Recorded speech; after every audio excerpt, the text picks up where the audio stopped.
Those Afghan soldiers who went missing from a military base here in the United States apparently were not trying too hard to stay missing. FoxNews.com reports it found most of them on Facebook. The feds put out a bulletin about the 17 men last week, saying they have IDs that give them access to U.S. military facilities. The troops were studying English at Lackland Air Force Base in Texas when they all went AWOL. Catherine Harris is live in D.C. tonight. Catherine? Well, based on our reporting, Chef, 11 of the 17 Afghan officers have shown up, pardon me, on Facebook.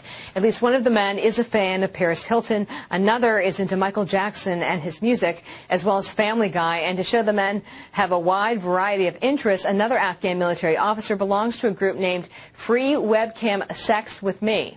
Now, others belong to a group called Afghanistan Mujahideen, and the page is linked to video and content linked with Adam Gadahn, the American from Southern California, who is the Western mouthpiece for Osama bin Laden. And what's really striking here is that the officers appear to be hiding in plain sight, and they don't seem to be too concerned that anyone is actually looking for them, Shep. Are military officials doing anything to try to keep this sort of thing from happening again?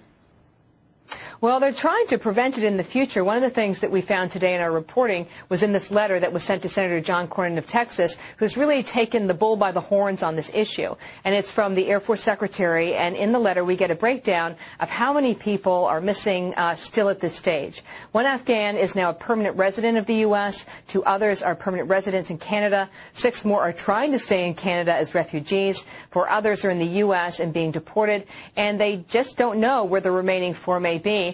As you know, the Air Force has been pretty specific with us that there's really no evidence that the men have connections to terrorism. But as you rightly point out, they do have IDs that they can get them onto military bases, Shep. All right. Catherine Harris in D.C. tonight.